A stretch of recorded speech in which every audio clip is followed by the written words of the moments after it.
Polícia Federal indicia 7 funcionários da mineradora Vale e 6 da Tuvisud por falsidade ideológica e uso de documentos falsos na tragédia de Brumadinho. Apreendidas imagens de vídeo monitoramento de presídio suspeito de prática de tortura no Pará. Família de criança que perdeu parte dos movimentos da perna após tomar injeção vai ser indenizada.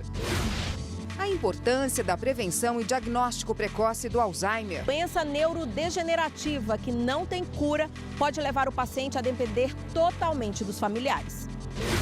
Na véspera do Dia Nacional de Luta da Pessoa com Deficiência, a gente vai mostrar as dificuldades de locomoção da Cláudia, que depende da cadeira de rodas há 8 anos.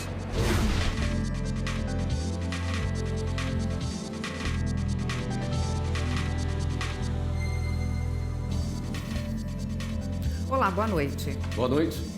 Cumprindo mandados da Justiça, a Polícia Federal apreendeu hoje imagens das câmeras de vídeo monitoramento do complexo penitenciário de Americana, no Pará. O Ministério Público Federal pediu à Justiça a busca e apreensão dos vídeos como parte das investigações de relatos de torturas e tratamento degradante por agentes federais de execução penal da Força Tarefa de Intervenção Penitenciária. As buscas tiveram como objetivo principal imagens do vídeo monitoramento de celas, corredores internos de acesso a celas, pátios, quadra de esporte ou outras áreas externas. Os vídeos serão analisados pela Polícia Federal e o laudo deve apontar se houve ou não tortura. A perícia também vai analisar a existência de imagens de atitudes de presos que possam justificar o uso de balas de borracha ou spray de pimenta, por exemplo, e buscar o reconhecimento facial de agentes públicos que tenham cometido condutas ilegais. A Polícia Federal indiciou 7 funcionários da mineradora Vale e 6 da Tuvisud pelo crime de falsidade ideológica e uso de documentos falsos na tragédia de Brumadinho. As 2 empresas também foram indiciadas. O rompimento da barragem de Brumadinho foi em janeiro deste ano. De acordo com a Polícia Federal, 2 estudos indicaram que a barragem tinha problemas e que os indiciados tinham conhecimento sobre isso. O valor do bônus pago a esses funcionários também era calculado considerando o nível de segurança das barragens. Quanto menor o nível de segurança, menor o bônus e vice-versa. No indiciamento, a Polícia Federal pede ainda medida cautelar contra os indiciados, proibindo os 13 de prestarem consultorias ou novos trabalhos nessa área. Quase 8 meses após a tragédia, 21 pessoas continuam desaparecidas e o total de mortos identificados chega a 249.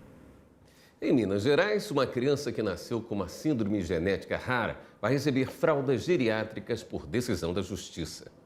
Em primeira instância, a subseção judiciária de Uberlândia já havia determinado o fornecimento das fraldas geriátricas à criança de 8 anos, que sofre de uma síndrome rara, caracterizada pela ausência de musculatura abdominal e malformação do trato urinário. A União, o Estado de Minas Gerais e o município de Uberlândia recorreram ao Tribunal Regional Federal da Primeira Região.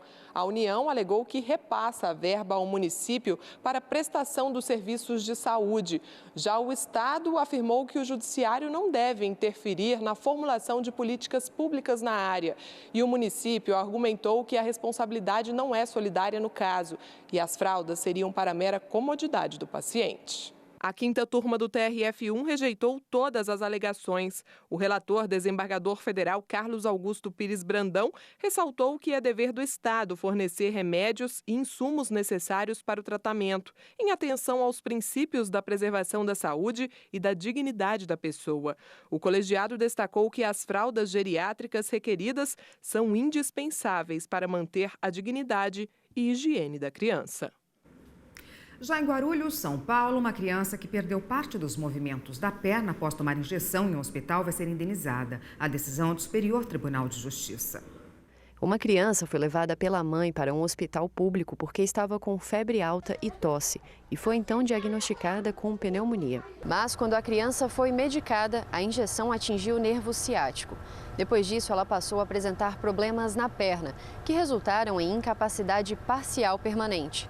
A mãe entrou na justiça e nas 2 primeiras instâncias foi reconhecida a responsabilidade objetiva do município pelo erro na aplicação do remédio, além de pagamento de pensão vitalícia e indenização por danos morais. O município recorreu ao STJ, alegando que as disposições do Código de Defesa do Consumidor não se aplicariam ao caso e questionou ainda a indenização e a pensão vitalícia. mas os ministros da segunda turma mantiveram a decisão. Esse advogado explica por que, nesses casos, é aplicado o Código de Defesa do Consumidor. O artigo 22 do Código de Defesa do Consumidor prevê que o Estado será responsabilizado caso na prestação do serviço venha a causar algum dano. Isso é uma previsão do próprio artigo 22 do Código de Defesa do Consumidor.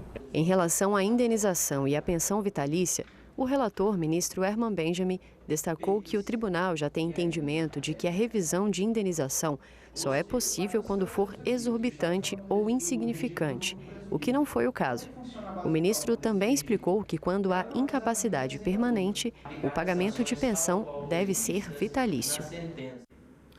5 dias de julgamento. Essa é a previsão do Tribunal de Justiça do Distrito Federal para anunciar a decisão de Adriana Vilela. Ela é acusada de ser a mandante do assassinato dos pais. O ministro aposentado do Tribunal Superior Eleitoral, José Guilherme Vilela, e a advogada Maria Vilela, além da funcionária da família. O crime ocorreu em 2009 neste prédio, na Asa Sul, em Brasília. O ministro aposentado do Tribunal Superior Eleitoral, José Guilherme Vilela, a esposa, a advogada Maria Vilela e a funcionária Francisca Nascimento Silva foram encontrados mortos no apartamento da família. A investigação dos assassinatos foi marcada por má condução. A delegada responsável pelo caso, Marta Vargas, foi condenada a 16 anos de prisão por manipulação do inquérito. Ela também teve a aposentadoria cassada. Um agente de polícia foi condenado a 3 anos de prisão por torturar suspeitos, para que eles confessassem os crimes. Outros 3 envolvidos nos assassinatos, o porteiro do prédio, o sobrinho dele e um comparsa, também já foram julgados e condenados. As penas somadas passam de 170 anos de prisão. Diante de todos os indícios, Adriana Vilela, a filha do casal, é acusada de ser a mandante dos assassinatos. Mas para o caso chegar até aqui, no Tribunal do Júri da Justiça de Brasília, o processo passou por uma série de etapas.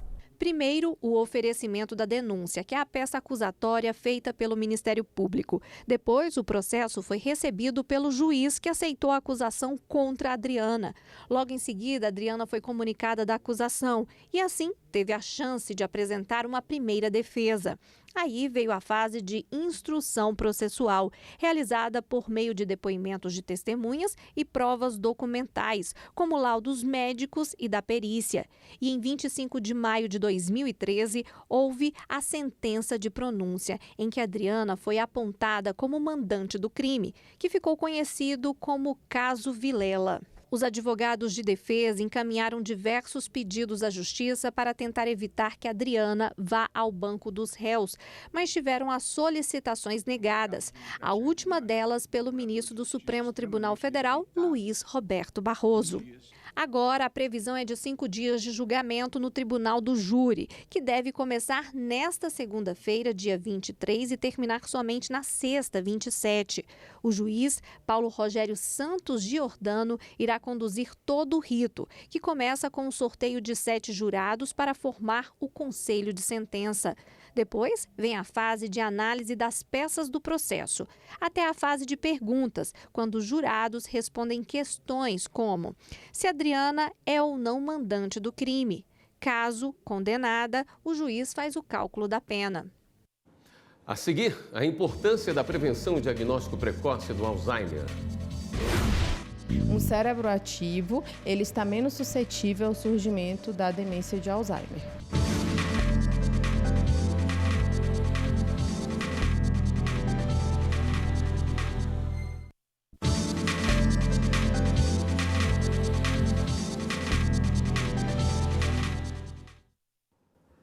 Neste sábado é lembrado o Dia Mundial do Alzheimer e a Organização Mundial da Saúde faz um alerta. Cerca de 50 milhões de pessoas no mundo sofrem com a doença. A Justiça tem um papel importante para amparar vítimas e familiares. Veja na reportagem. Aos 63 anos, o aposentado Elmis Antônio teve o primeiro sinal de Alzheimer. Saiu de casa e não conseguiu voltar. As suspeitas foram confirmadas no diagnóstico médico. E num prazo de 2 anos, a doença avançou. Não conhecia a família, a casa, aos poucos perdeu a autonomia. Os familiares disseram que pedir à Justiça a interdição foi difícil, mas inevitável. O banco chamou a gente, falou: olha, ele não pode mais cuidar da conta dele, porque ele não está sabendo nada de nada. E aí meu filho fez uma procuração e começou a cuidar de tudo. A gente pensava que uma procuração estava bem, porque, né? Quando a gente viu que não tinha, aí nós fizemos a interdição. A advogada explica que a decisão do magistrado é baseada no quadro clínico do paciente. Exames e laudos médicos são imprescindíveis. Ela está tendo já uma leve, suspeita de Alzheimer, percebe-se isso está comprovado, mas ela ainda tem condições de tomar decisões de menor complexidade. Então, ela não necessariamente vai ser interditada. Pode ser nomeado 2 pessoas para ajudá-la na tomada dessas decisões. Ou então a interdição, ou até vai ser nomeado um curador para que realmente decida, nesse caso, normalmente pela pessoa, tomando as decisões, resguardando o patrimônio, resguardando a saúde, administrando a vida da pessoa de forma que a pessoa tenha mais qualidade de vida. O Alzheimer atinge os neurônios, que uma vez lesionados não têm volta. Os lapsos de memória ficam cada vez mais frequentes. A pessoa perde a noção de espaço, de tempo e a capacidade de comunicação. Um quadro de demência que atualmente atinge cerca de 50 milhões de pessoas no mundo. De acordo com a Organização Mundial da Saúde, no Brasil, há cerca de 1.200.000 pessoas com Alzheimer. E um detalhe, nem todas são diagnosticadas. Não é provocada pelo envelhecimento, mas a doença ocorre, na maioria dos casos, após os 65 anos de idade. Os motivos e a cura ainda são mistérios para a ciência. Mas essa especialista diz que é possível prevenir ou retardar o aparecimento da doença. Controle da hipertensão arterial, não fumar, o uso de bebidas alcoólicas sem exageros, praticar atividades físicas, o exercício do cérebro também, estimular as conexões cerebrais, leitura, atividade, interações sociais, tudo isso é fundamental para que o surgimento da demência seja retardado. Um cérebro ativo, ele está menos suscetível ao surgimento da demência de Alzheimer. Mais de 70% dos eleitores de todo o país já fizeram um recadastramento biométrico. Os dados coletados trazem ainda mais segurança ao processo eleitoral e garantem que cada eleitor é único no cadastro da Justiça Eleitoral. Cada ser humano tem uma impressão digital única. Por isso, uma das formas mais seguras de identificar alguém é pelas pontas dos dedos. A Justiça Eleitoral vai além. Também pode fazer o reconhecimento facial do eleitor. A comparação da assinatura de quem vai votar é outra forma de impedir fraudes nas eleições. Ali serão registrados dados biométricos, biológicos, que serão inseridos dentro de bases de dados com mecanismos de tecnologia e vai se garantir que aquele cidadão é único. Não só único na base de dados, como também no momento que ele se identifica na sessão eleitoral, se garante que é o próprio e não há possibilidade ali de uma pessoa se passar por ele ou por outra pessoa na sessão eleitoral, uma vez cadastrados biometricamente. Com tantas vantagens, a Justiça Eleitoral corre para levar a biometria para o maior número de pessoas possível. Atualmente, mais de 70% dos eleitores de todo o país já fizeram o recadastramento. O objetivo é concluir a revisão de mais 35 milhões de moradores de 1.701 cidades de 16 estados até o fim do ano que vem. A Justiça Eleitoral pretende identificar todo mundo que for votar pela biometria nas eleições de 2022. É um trabalho que traz resultados expressivos, criando aí uma base de dados, uma das maiores bases de dados da América Latina, a base de dados biométrica, e beneficiando não só o processo eleitoral, como também o Estado de uma forma geral, porque essa base biométrica também será utilizada para a identificação civil nacional, conforme prevê a Lei 13.444 de 2017. Além do Distrito Federal, 10 estados já finalizaram a revisão biométrica, assim como 22 capitais de todo o país. Você encontra mais informações sobre o recadastramento biométrico do eleitorado nos sites do Tribunal Regional Eleitoral do seu estado ou do Tribunal Superior Eleitoral, tse.jus.br. E a seguir vamos falar do Dia Nacional de Luta da Pessoa com Deficiência. O que a gente ainda precisa, estamos trabalhando nisso, já andamos bastante, é a efetivação desses direitos, que eles realmente alcancem a pessoa com deficiência e que ela usufrua desses direitos que são previstos em lei.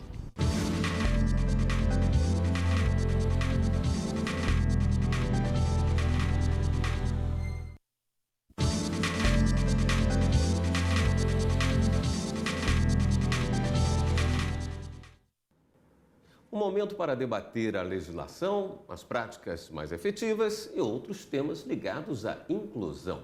Assim foi o primeiro Encontro Nacional de Acessibilidade e Inclusão, que ocorreu durante 2 dias no Superior Tribunal de Justiça. O evento marca o Dia Nacional da Luta da Pessoa com Deficiência, celebrado neste sábado, dia 20 de setembro.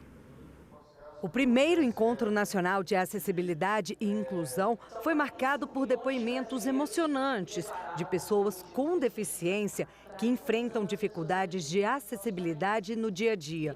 O servidor público Domingos Silva teve poliomielite e parou de andar com 2 anos de idade. Ele disse que quando entrou no Tribunal Regional Eleitoral de Goiás há 21 anos, enfrentava muitos desafios. Hoje, a acessibilidade tem melhorado, porém, ainda é preciso avanços. Existem alguns sites que não são totalmente acessíveis ao deficiente, à pessoa com deficiência visual, e também a questão da postura, da questão cultural, a forma de olhar para a pessoa com deficiência e vê-la como uma pessoa que tem os mesmos direitos que uma pessoa que não é deficiente. O encontro debateu justamente isso. Quais são os desafios na implementação dos direitos da pessoa com deficiência e o que pode ser feito para melhorar o acesso em órgãos públicos. A iniciativa é da Comissão de Acessibilidade e Inclusão do STJ, que tem como presidente a ministra Nancy Andrighi. Nesta área existem barreiras de conhecimento do que é melhor para a pessoa com deficiência. Então, esse encontro é uma troca de experiências boas e equivocadas, é uma chamada de atenção para que temos que avançar. Esse é um assunto que não se refere apenas a pessoas com deficiência, mas é também a todos nós, porque ninguém está livre de um evento na sua vida de se tornar um incapaz, um deficiente, seja no auge da vida, ou seja, na sua velhice. E ninguém melhor para falar de acessibilidade pelo STJ do que o ministro Sérgio Cuquina, que possui uma deficiência no braço direito. O ministro ressaltou a importância em quebrar as barreiras do preconceito e colocar em prática discussões sobre a inclusão social. Na área de tutela dos interesses de pessoas com deficiência, nós também precisamos aprender a comunicar a ocorrência de desrespeito, de qualquer conduta que possa debilitar, possa enfraquecer o exercício de um e cada um dos direitos prometidos. Para o secretário-geral da presidência do STJ, Zacarias Carvalho Silva, é preciso uma maior participação social em favor dos direitos da pessoa com deficiência. Estamos apenas no início dessa jornada, mas me parece que já é um bom início, porque a partir do momento em que as instituições, como do Poder Judiciário e, no caso concreto aqui, o Superior Tribunal de Justiça, começam a se preocupar e começam a agir para mudar essa realidade, me parece que esse é um bom começo. O desembargador Ricardo Fonseca, do Tribunal Regional do Trabalho da 9ª Região, conseguiu atravessar a barreira da falta de acessibilidade. No início da carreira, ele passou no concurso público para juiz, mas foi reprovado por causa da deficiência visual. Quase 2 décadas depois, graças à mudança de cultura no Poder Judiciário, realizou o sonho de entrar para a magistratura. Tudo é possível, todo sonho é realizável, desde que você não acredite nos limites que os outros queiram lhe impor. Acredite nos seus sonhos e vá até o fim. E é hora de dar um giro na rede para saber das últimas notícias.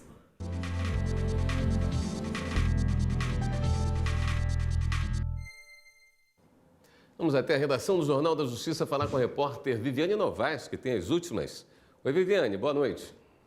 Oi, William, boa noite. Boa noite para todo mundo. Olha, o Supremo Tribunal Federal rejeitou a ação do governo de São Paulo contra a lei estadual sobre proteção a vítimas e testemunhas em inquéritos policiais e boletins de ocorrência. Segundo a relatora, ministra Carmen Lúcia, a norma da Assembleia Legislativa não regulamenta o programa de proteção que já existe em nível federal. Trata apenas de medidas para preservar a identidade da vítima ou testemunha em situação de risco.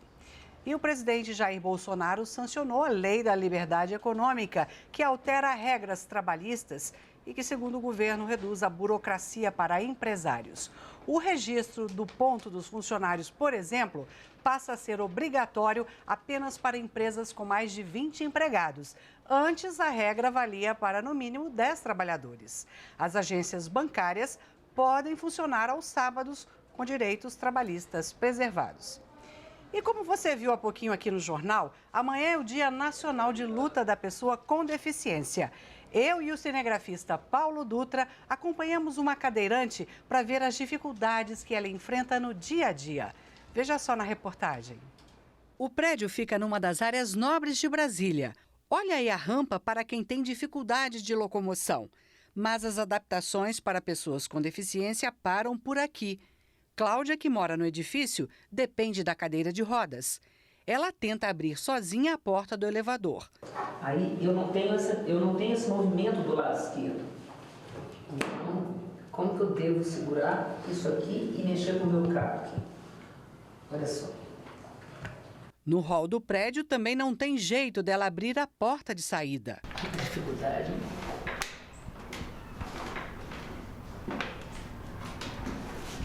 Eu não tenho muito movimento do lado esquerdo, gente. Olha aqui, outra coisa. Onde que eu vou segurar? No blindex? Olha aqui. Olha o perigo.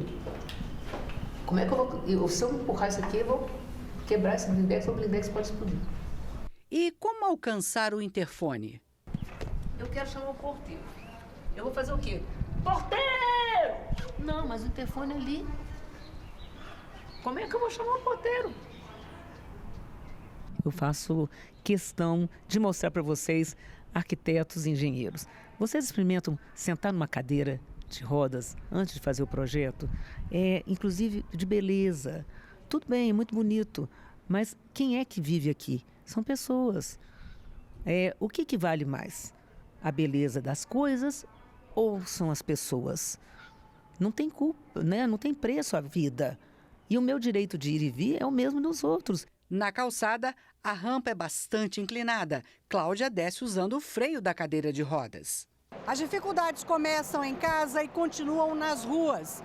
Nós estamos com a Cláudia na rodoviária do Plano Piloto, por onde circulam milhares de pessoas todos os dias. Os ônibus são adaptados com elevador para o passageiro subir. Mas este aqui não funciona.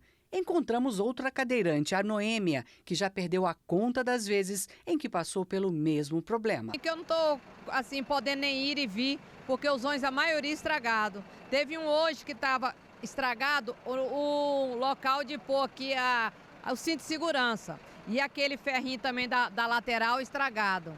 Então todos estão precisando fazer manutenção. Todos, porque é um ou outro que tá bom. Com os elevadores estragados, Isabela, que usa muletas por causa do pé quebrado, é obrigada a descer a escada rolante, que também não funciona. Não só eu, né, mas várias pessoas que precisam do elevador sofrem nas escadas. Eu sofri lá quando eu estava descendo. Este elevador dá acesso ao metrô. Cláudia tenta entrar, mas o sensor não funciona. Segundo o IBGE, quase 46 milhões de pessoas declaram ter alguma deficiência. Isso representa 23,9% da população brasileira. Este ano, a lei brasileira sobre o assunto completa 19 anos. O Estado, eu acredito que ele precisa fazer acontecer, efetivar que realmente esse direito ele encontre o cidadão que dele precisa, através de decretos, né, através de leis e que cobre, né, que haja uma efetiva cobrança por parte de estados, dos órgãos públicos e privados, para que realmente aconteça a acessibilidade e que os direitos das pessoas com deficiência realmente sejam respeitados, que elas consigam realmente usufruir dos seus direitos e serem incluídas na sociedade.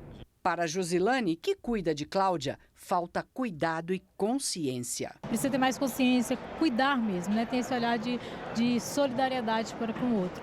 E os órgãos responsáveis cuidar da parte que lhes cabe, né? Com acessibilidade para as pessoas, dentro de cada realidade, de cada limitação da pessoa deficiente. A administração da rodoviária do Plano Piloto em Brasília informou que estão sendo adotadas medidas para solucionar o problema de mobilidade no local. Essa edição do Jornal da Justiça fica por aqui. Uma boa noite e um ótimo fim de semana. Acompanhe agora o programa Academia. Uma boa noite para você. Até segunda.